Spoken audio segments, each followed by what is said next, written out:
My name is Jessica Jarl. I'm the Global Director of Exhibitions here at Fotografiska, and it's a great pleasure for me today to have this wonderful artist, Alison Jackson, here with me, or with us today.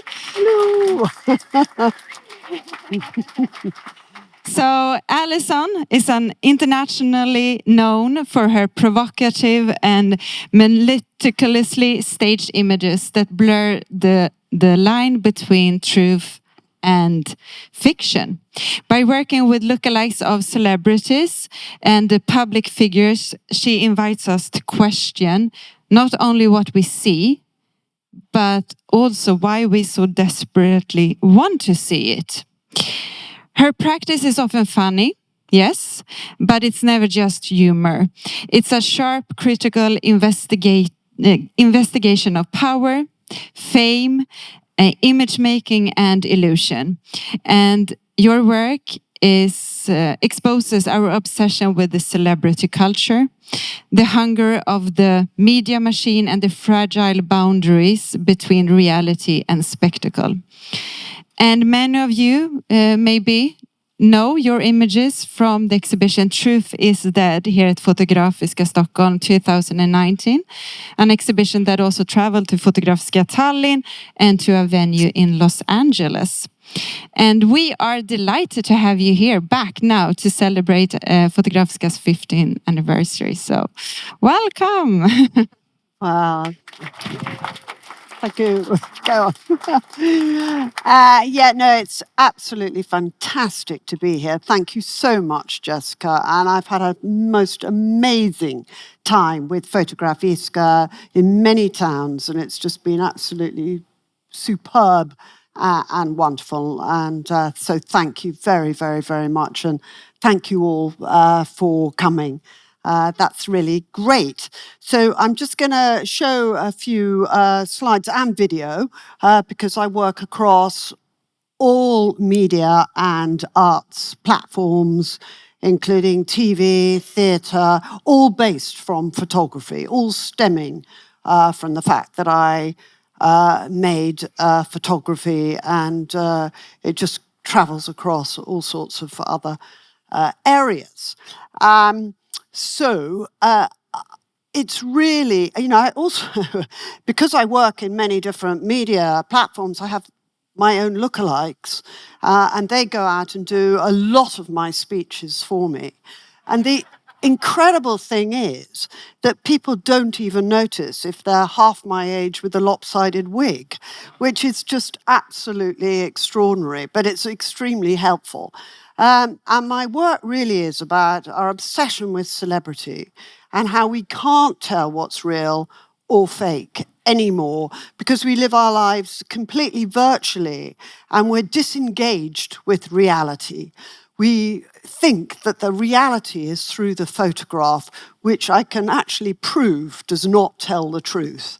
And so my work's an investigation of where is the truth. The show that Fotografiska did, which I still use, is called Truth is Dead. So that's where I'm coming from. And so I create images that exist in our imagination because the photograph allows you to project your own thoughts, emotions, feelings onto a photograph. It's a mere object. That's not a person in the photograph. It's just a snip of a split second. So images that we've all imagined but never really seen before. So I'm sure we've all imagined Donald Trump in this particular pose, maybe, or, the Queen, our Queen in Britain, a party girl. Scenes behind the palace gates where Meghan fights with Kate, who's going to have that crown. Well, I think Kate clearly won that one.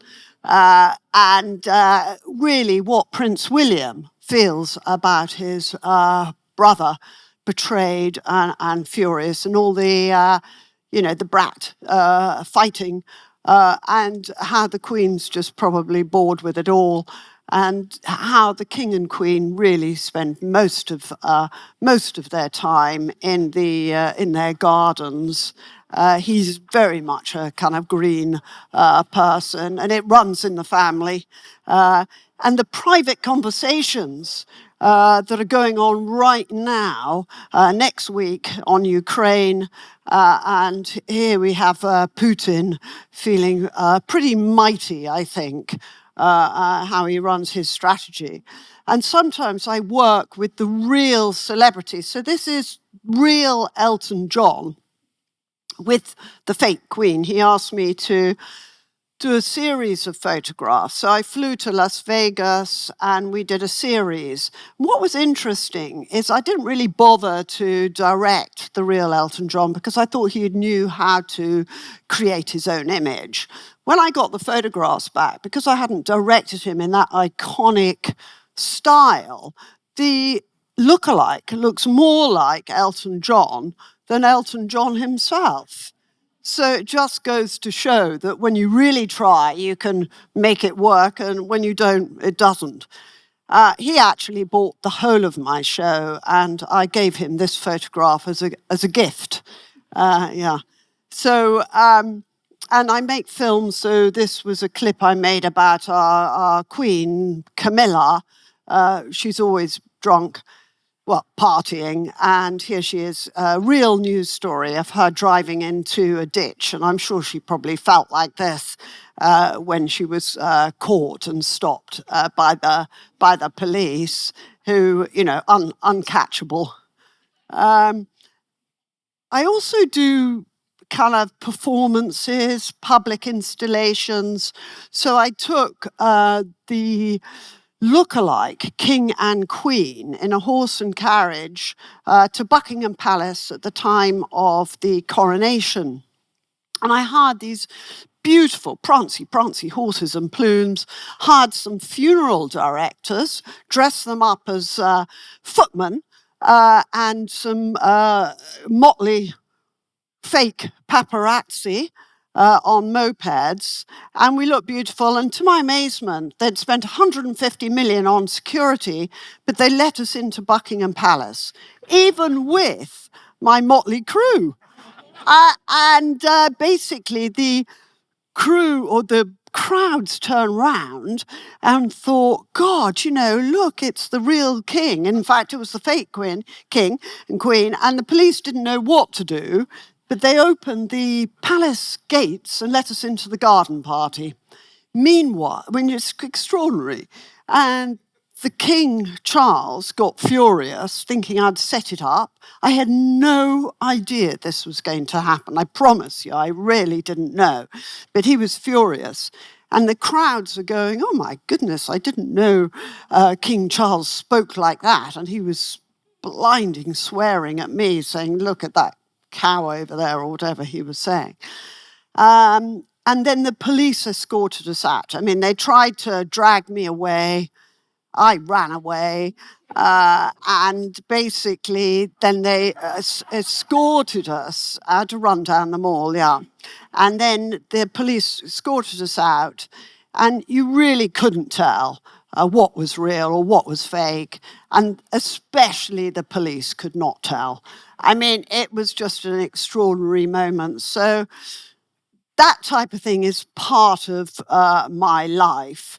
But anyway... Continue. I know you have this presentation prepared, so go ahead. It all started when, you know, Princess Diana died. She had a house outside my studio college doors, because I was at the Royal College, so I overlooked her house. It's quite extraordinary, isn't it? Anyway, she died, and the whole country world came to a standstill. Everyone was mourning her death and crying, thinking that she was more important than if a relative of hers had died. A relative of theirs had died, and you know, but she was part of everyone's family in their minds. Very few people had met her for real, but everyone thought that she was a personal, close, intimate friend. Anyway, so basically, I don't think that music's got much to do with me. I started to shoot at a picture of Princess Diana, trying to eradicate her from my mind, thinking quite crudely, if I shot at Mario Testino, a famous photographer's image that was everywhere, could I get her out of my mind? Well, the answer was no.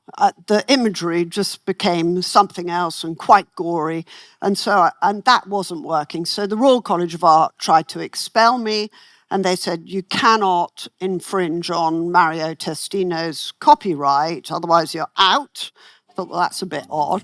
So I thought, I'll dress up as Princess Diana myself.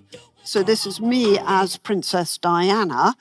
But actually, I think I look more like the mass murderer Myra Hindley, who's so famous, than Princess Diana. And I then thought, well, I'll hire models. And that way I can get around the law. The Royal College of Art won't mind, because if I get the models to sign a model release, I own the picture. I'm not infringing on anyone's IP. So I got a lookalike of Diana, put a wig on her, got this guy who looked like Dodie. He was 20 stone, so painted in his hair, painted in his neck with black because he was very large, got a baby in. I was so anxious and shy about making this photograph at this very, very sacred moment of Princess Diana, dumped the baby in, and there you have this photograph which went crazy around the world about the collective imagination of, was Princess Diana in love with Dodie? Was she engaged? Was she going to marry him? Was she pregnant? Was she murdered because she was pregnant by an Arab? And at that time, in England, it was particularly prejudiced against anybody non-British. So British. And so it caused a bit of fury. I then went on to make a film which was supposed to be shown in Leicester Square, and it got banned by the government. And they were talking about it, saying it was utterly disgusting, even though they hadn't even watched it. And then I thought, well, I better just cover up this terrible photograph. I'll just make work about our voyeurism. So I'll start to shoot through door cracks and windows and try and make the audience aware that they are being highly voyeuristic, trying to look at these private moments. So this is Diana watching Camilla kissing her husband. They all lived together, which we didn't actually know at that point, but they all lived together in their country house. So it probably was something like this. It was a guess on my count. And tried to make the photograph look as authentic as possible. So this Queen lookalike, I tried to make, who doesn't really look like the Queen, had to make her look exactly like the Queen in a private moment to try and prove that we are all replaceable with photography, let alone AI, you know. So this was sort of way back. And these private conversations, I was trying to guess what the conversations would have been like behind the palace gates. I'm sure it was far worse than this. But it was a private moment just to shoot through doors, yeah. And trying to break taboos. You can't imagine the Queen on the loo, but hey, here she is. And the Queen obviously loved her horses. Of course she would have watched her horses mate. So here she is. And that was a whole story in itself, I can assure you. And then I was going to say King Philip, but poor guy, he wasn't even made king. Prince Philip was the patron to the Royal College of Art. So he'd come round and look at the students' work. He was due to open my photography show and didn't. But, you know, because of the Diana work, so I was sort of slightly embarrassed. But he did walk past my work about, this is Marilyn Monroe. And I thought, I'll just get a picture of him as he walks past. So this is it. And I could just see the dean standing in the background there, waving like this, saying, get that girl, as I ran down the corridor. And the tutor said, give me the negatives. And I said, well, what negatives? And continued running. So they never got the negatives. However, the dean, 6 months later, called me and he said, could he have a copy of that picture because he knows that he's in it? And when I gave it to him, he went, no, I want the one with my full face in it next door to Prince Philip. I said, well, I'm sorry, it doesn't exist, which he didn't.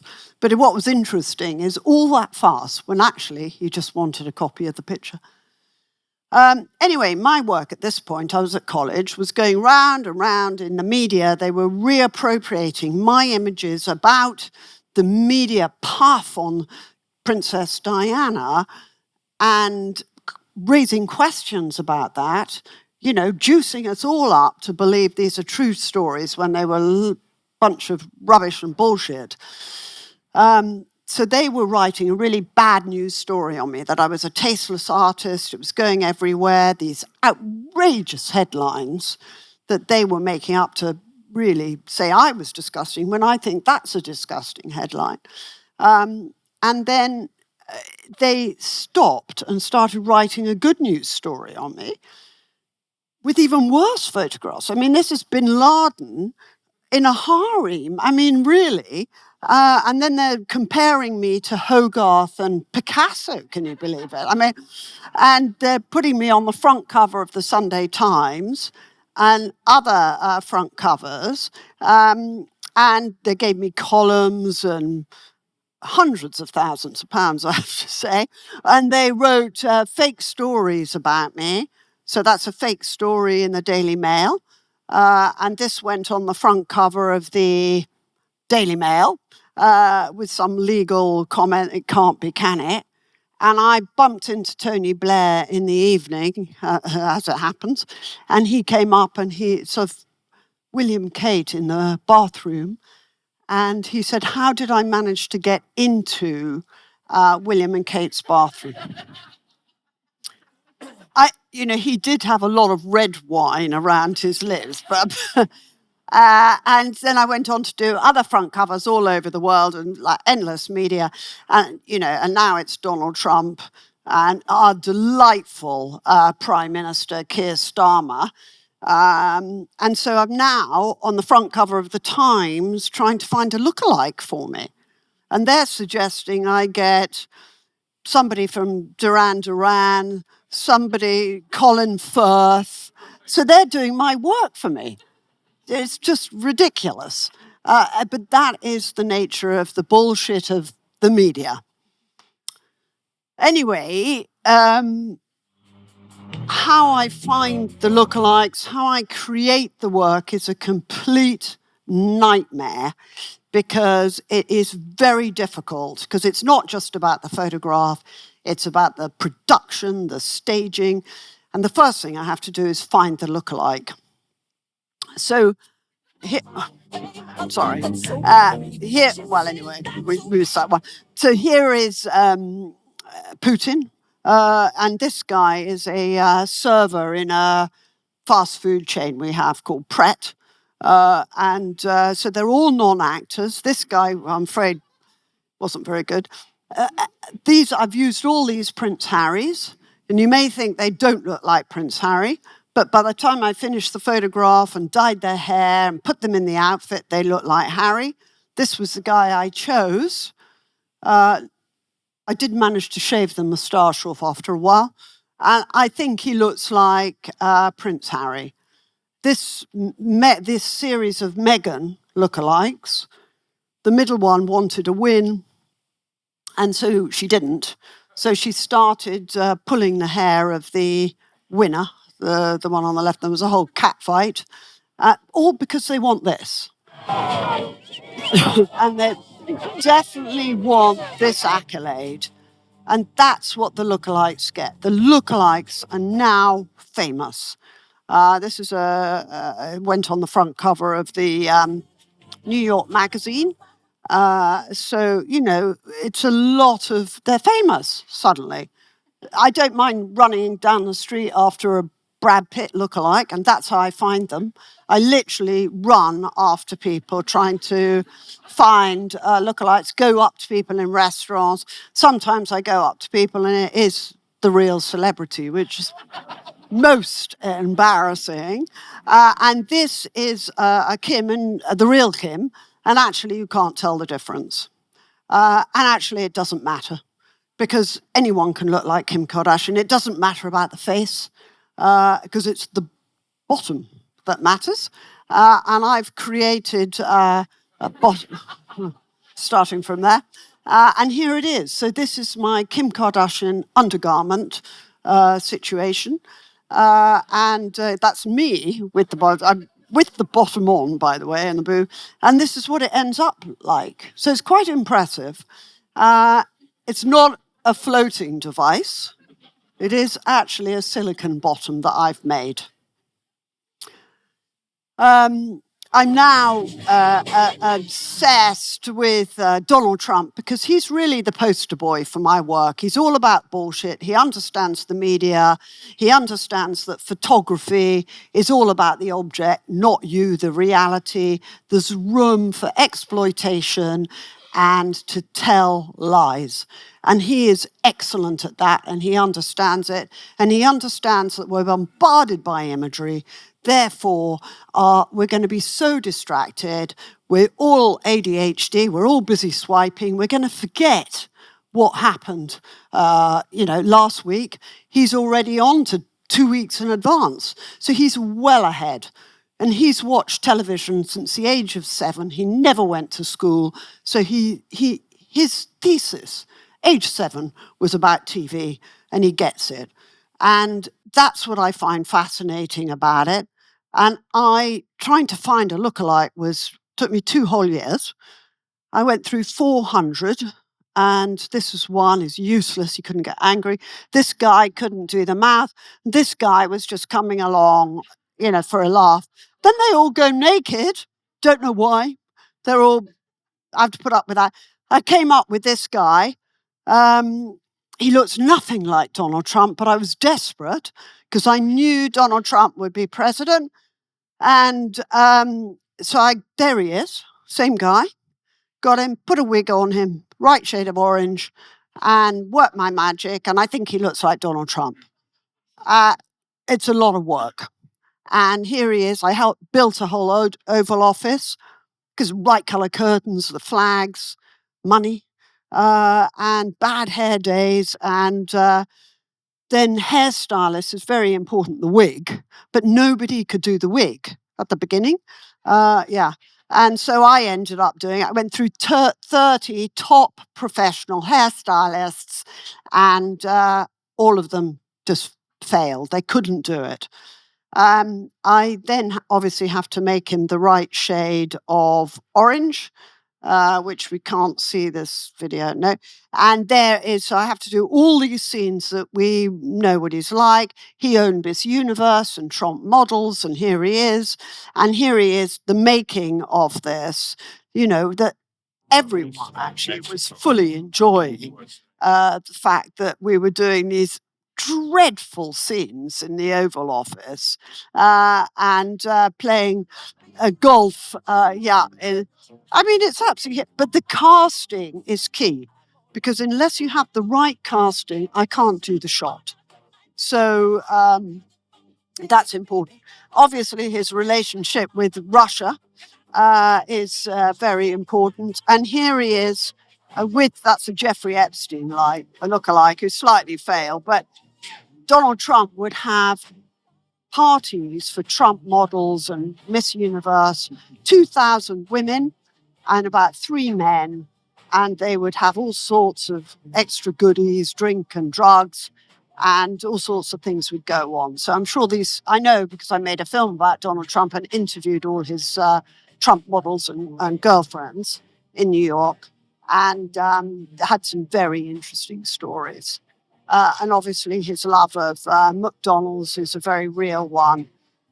And actually what he does is he always has a beautiful woman on his arm, but rather than any hanky-panky going on later, he likes to go to bed, watch television, and stuff his face in bed, which is really a true story. So that's what he's really interested in.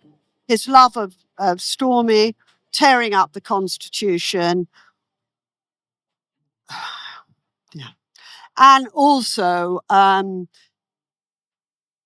his father was a member of the KKK. So he was brought up with all of that. And so I don't really tell people the ideas before I shoot them, because I don't want non-actors to take responsibility for my terrible controversial work. So here we are in Richmond Park, not Alabama. And it's after a long day's shoot with some sheets and some wood from B&Q and glue and lighter fluid and my tired film crew from a shoot. And we put on the outfits and I very quickly shot the shop. And I told them, do you want to be involved in this or not at that moment? So we do a sort of contract on the site. And this was the end of the shot, which is very scary for me. Interestingly, it went on the front cover of The Guardian, which I'm very thankful to them. And there was a big debate over fake news and AI and how does it done, which is very interesting for now, which is only going to get worse. The lookalike, I actually is a sort of copy of the image. I took to Trump Tower and took a motorcade, fake motorcade, and we kept on being stopped, and the Fifth Avenue was shut down. Women appeared with "Don't snatch my pussy." It was the time of grab my pussy type of message. And it was quite extraordinary. Thousands and thousands of people surrounded this lookalike. He was busy, acting. And basically this is him outside Trump Tower. I mean, just swarms of people. It just shut down. And these are all Democrats, anti-Donald Trumpers, Trump haters at the time of the election, and all they wanted was a selfie with Donald Trump. I bet they're regretting that now. I have a motorbike, so I can make a quick getaway. Very important. And then I also, I don't know, just the most important thing is that photography allows you to be famous and important, and celebrity is more important than your policies, your political policies. And I think Donald Trump is absolutely proving that. So thanks to photography. So I then, because the lookalike was becoming very difficult, thought I would make a sculpture of Donald Trump, hyper-realistic sculpture. So here it is, made of silicone. It looks totally believable, of that same pose. And I put it on the back of my redneck truck in New York. And nobody was really paying any attention because it was too high. So I sort of took it off the truck, the redneck truck, and ran it along the road. Yeah. So Trump Tower, literally dumped it outside Trump Tower. And it was, nobody really did anything. And then suddenly the police came. They couldn't see who I was because there were thousands of people trying to get selfies of it.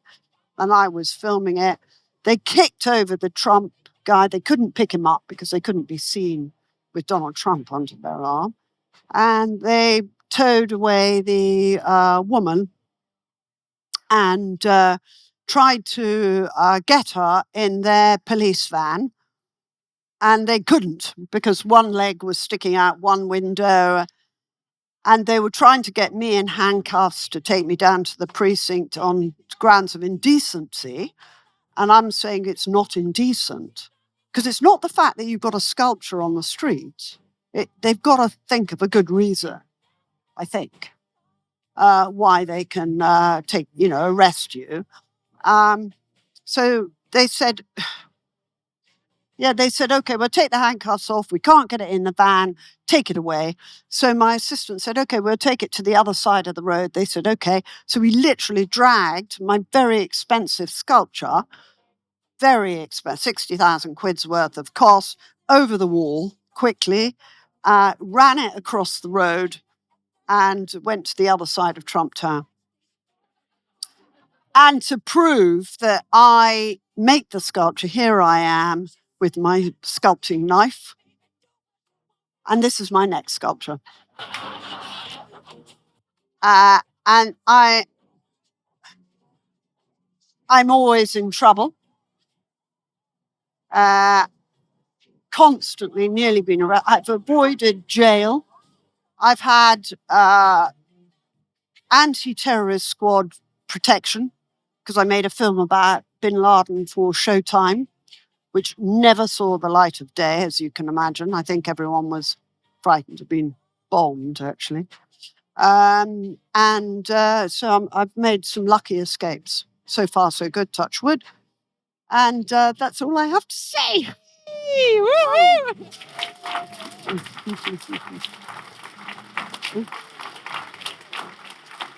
They're up.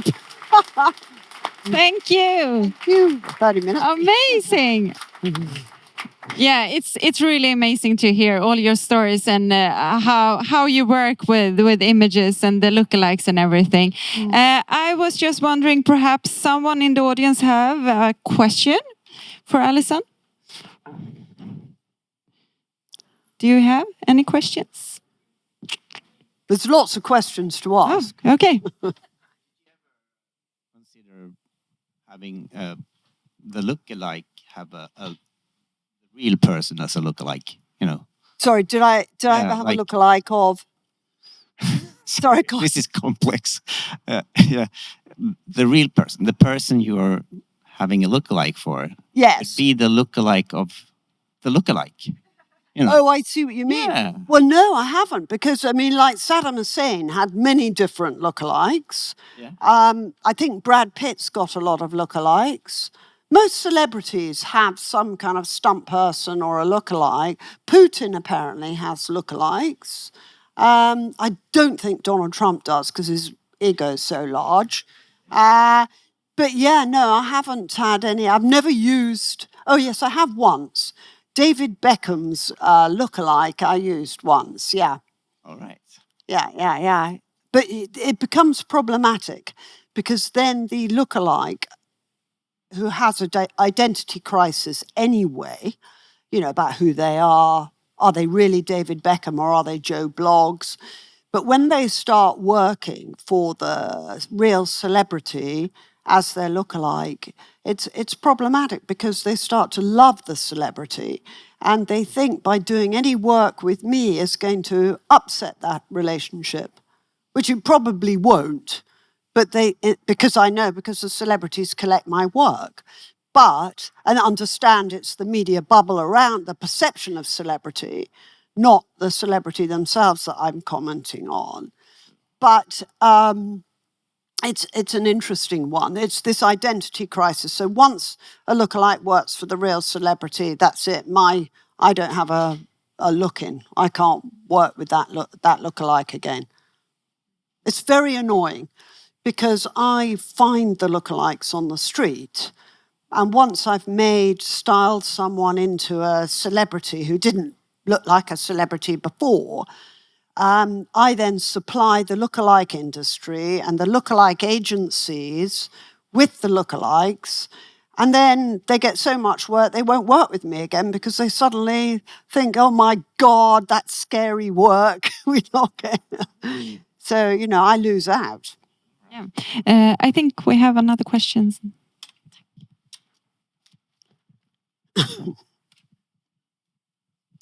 Hey, to start with, I really admire your work. So, good. Thank you. But the truth is dead, and here we are, all living in the whatever is called perhaps the AI revolution. So, what do you think about AI now? That more or less every one of us would be able to do these kind of photos if we just ask an AI to generate them. So, how does that affect you? What do you think about it, etc.? Well, I mean, I think AI is inevitable and it's going to get worse and we're all going to live. I read yesterday in 2050, we're all going to be, you know, living to 1,000 years and all AI generated. I think AI is great. I think anyone can do it. My work is about anyone can be a writer, anyone can be a director, anyone can be a star of your own socials. And that's what AI is. Anyone can create a whole movie now on AI or create stills. At the moment, you can tell it's AI, and I'm sure that the skill will, get better. It's still the same premise that you think you're looking at something authentic, or the AI doesn't look authentic at the moment, but you think you're looking at something authentic through imagery, but you're not. I mean, I'm proving the camera really lies. Roland Barthes talked about that at the 1890s or whatever date it was. The camera lies, and it doesn't matter whether I've done it with lookalikes, AI, or anything. And sometimes I do mix AI. I haven't shown it today, but I do mix AI into my photography because I just want to be able to see, will people notice? That's how I started it in the first place. Will people actually notice or care if it's fake? And weirdly, we don't care. We're rather enjoying our fake world. And that is the dangerous bit for me, because our fake world is generated through our imaginations. We think our imaginations are right. And why should we be right? Why should any of us be right? And that's what I find scary. So I don't mind AI or whatever's coming next. I find it interesting and I think it's a great tool. Of course, it can be used negatively. We're bombarded by imagery anyway. I mean, how much more imagery intake can you take without getting ADHD? You can't. There's only a certain quantity that you can consume every day, and it can't be worse than it is now. Thank you. Keep it Yeah, going. thank you. I think we have time for one more question, if we have one. Did we? Yep. Over here.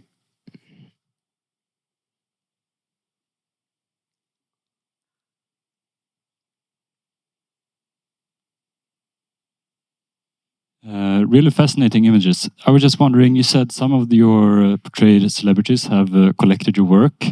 Have you heard of any celebrities being upset, or do they secretly admiring you portraying them?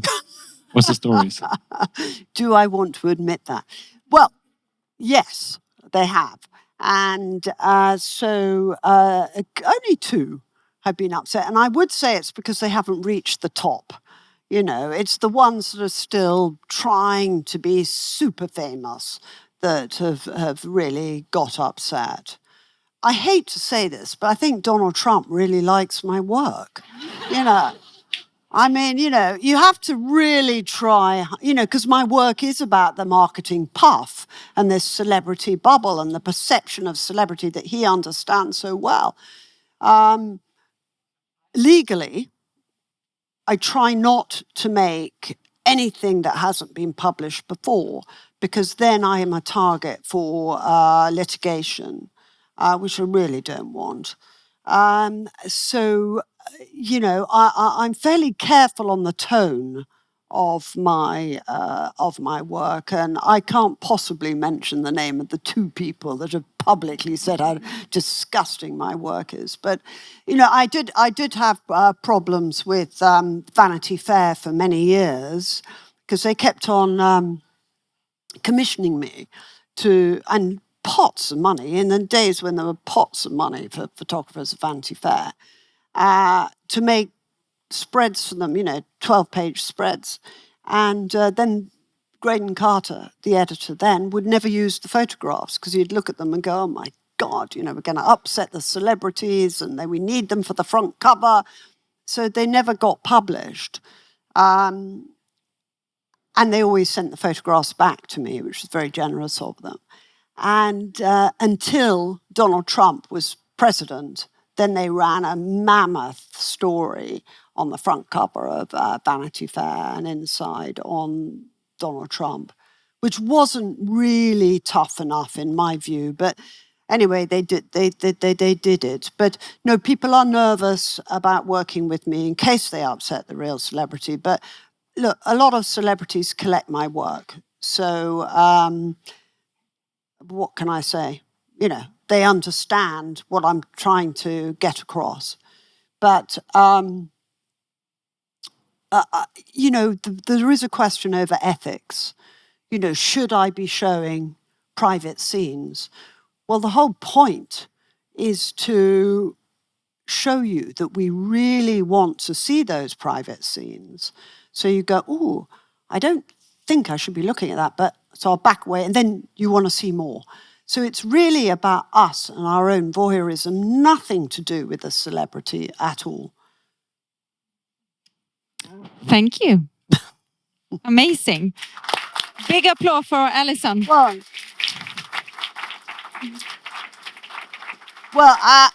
thank you all for coming and listening, and thank you, Jessica, who's completely marvelous.